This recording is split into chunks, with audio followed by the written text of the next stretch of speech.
Hey there, you're watching the Dave Does channel. I am Dave Does, and this is Dave Does Reacts, and today I'm going to be checking out some New Found Glory. The song is called Laugh It Off.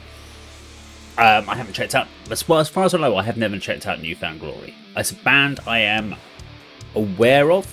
I'm not even sure on their stylization though, because it's never been a band that's kind of come into the realms of, hey, listen to this track, and I've gone, yeah, cool. It's just been one of those bands that I've heard about in passing, seen on magazines, had press releases about, but never actually bothered to check out. So we're going to do that today. As always, whatever I say, it really doesn't matter. Remember, in the video, it's all about music. is all personal, so anyone can like any type of music, and as long as you enjoy it, it doesn't matter what other people say. So don't take offense if someone says something's bad or horrible. It's their opinion, and it doesn't really matter. You don't have to defend your band. But saying that, obviously, if I say something incorrect or something like that I'd miss, because obviously if I've never heard this band before, I may not know any history or lore about this band, so I don't know the context of what I'm watching this in. So I'm purely judging it on that. If you are interested in why I do what I do, I've been a musician now for 30 odd years, a songwriter and drummer with bands such as Telescribe and Nothing Gained. Just coming to the end of a series of shows with Telescribe and about to go back into the studio for writing album number 2, which will be called Volume 2, with some sort of context at the end of it, and that'll be coming out hopefully beginning part of 2027. So yeah, but if you get a chance, check us out on Spotify and YouTube, always greatly appreciated. Video will play from start to finish, no pausing, and I'll talk about it all at the end. Let's do this. This is New Found Glory and Laugh It Off.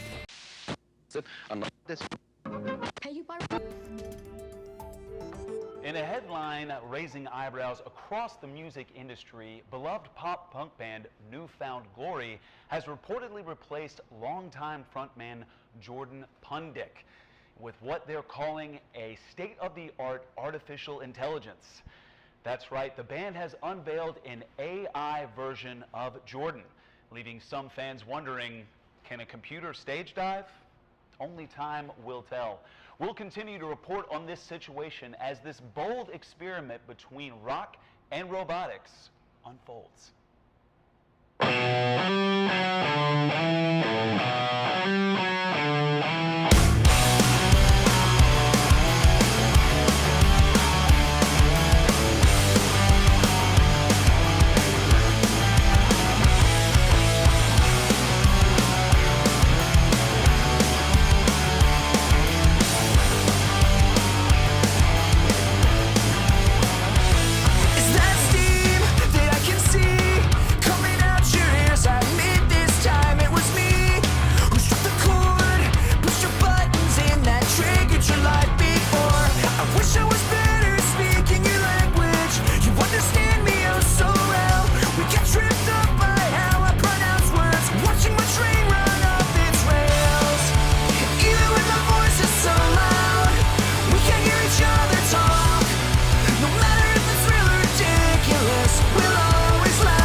By the time they reach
started as a harmless experiment by New Found Glory to replace their lead singer with an AI version of himself has gone completely off the rails.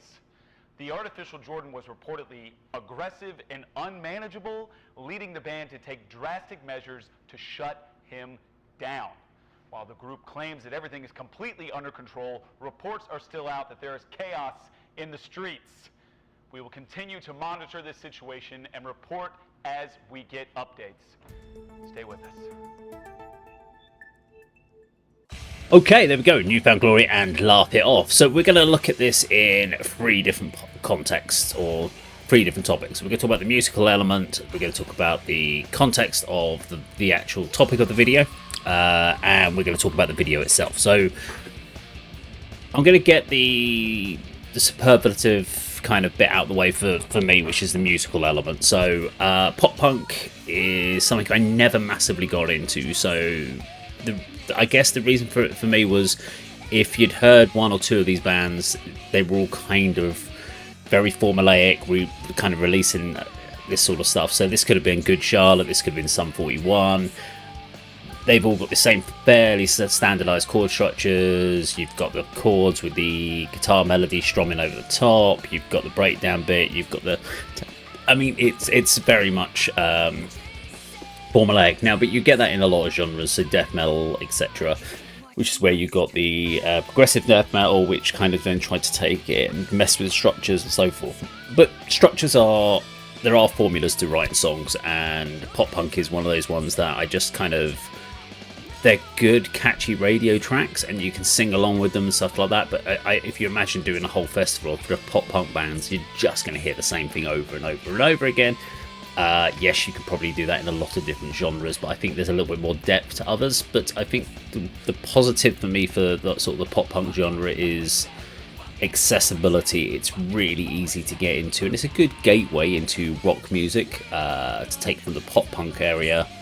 And then get into harder stuff later on. But it's, yeah, I mean, it was a catchy track, very instantly accessible, and absolutely nothing really wrong with it. It's just a genre I never really got into because I just didn't find there was much depth to it. Really like the subject topic, so obviously talking about AI, we have seen in the last year or so, there was like an AI, fully AI generated band that's taken over and did millions of streams and stuff like that, which is just... AI taking over art. I even have a client I work with who does AI work, and showed me this AI song with an AI artist performing in a music video, and everything was computer generated. Yes, it was pop music, so I wasn't too worried about that, but it is the world that we are now living in, which means AI, the main difference between AI artists or generated artists versus real artists is you can only give it so much information, and it can make approximations and it can create something based on an algorithm. It has no human emotion to decide why it's doing it. It can just go, well, this was popular, this would work, and this is a very popular melody, and it will come up with something that is going to be catchy, but there's no context behind it. So that's the problem with AI stuff. Am I a person who... The question I get asked sometimes, or I get challenged over, is there is no place for AI in the music industry. I think AI works in certain elements, so I have used AI artwork for gig posters and stuff like that, stuff where I wouldn't use it for an album artwork, for instance, something that's going to be tied to the brand. But if I've got a gig coming up and I'm promoting it in 4 weeks, I just need a backdrop so that I can then throw some text over it about the gigs. I'll probably use AI artwork because it's going to be better than anything I create, and I'm not going to spend silly money on an artist to create me a gig poster that because that would be the simple case. It just wouldn't be generated with an artist. However, if I wanted the artwork for an album done, I would go to an actual artist that I can speak to, maybe with some context. I may use some AI art to generate some concepts for it, but then get them to actually work within that context and say, this is where my head's at. Can you come up with something within this sort of vein, or using this as a starting point, and then build upon that and then take your own inspiration on it. So I think there is a place where AI can make life a lot easier and can be used, but I wouldn't use it as your main thing. I wouldn't use AI to create a full video. I have used AI to create some stills, to be used within the context of an overall video, and again, it made sense. I needed some stills that were comic book stills in an overall bigger music video with live action and everything, so I used AI to create that because it made a lot more sense. It wasn't a big part of the video, so I think there is an element of that, and so I actually like what the story's telling you here about AI can't do everything you like. Now the video itself, really good video. Really like the lighting of the singer's house. I think that was done really well. It almost looks like an AI background the way it's been lit, but it's actually, there just wouldn't have been an AI background. That looks too realistic. Him playing up the characters, and I love the fact that they've got different ones. It was interesting, like different kind of singers of different styles throughout the years of punk while they're trying to create it. It's very weird science. The fact they used a retro PC with a CRT monitor, so it's very much playing homage to the Weird Science film in that sense, creating someone. Technology, I mean, that computer is donkey's years old. Just probably wouldn't even boot up Windows 10 or even Windows 11 nowadays, so it'd be lucky if you can get Windows 95 on that. Kids, ask your parents. So yeah, like the video, good fun, really enjoyable to watch. Probably some repeat watching in there as well, just to pick out any sort of like hidden things, because I think there were probably a few little hidden bits that references that I may have missed, but really cool to see the singer going back through his memories, that getting played out as different characters on the screen, and then obviously coming together at the end, using it as a bit of a news forecast. Yeah, I liked the video. I thought the song was absolutely fine. Never going to get me into pop punk as far as like listening to whole albums of it, but if it comes on and it's on the radio or on a playlist or something like that, I'm not going to skip it. I'm going to listen to it, so it's absolutely fine there. So yeah, I quite enjoyed it. New Found Glory, laugh it off. Let me know what you think in the comments down below. Thank you very much for watching, and I'll see you on another video sometime very soon. Take care.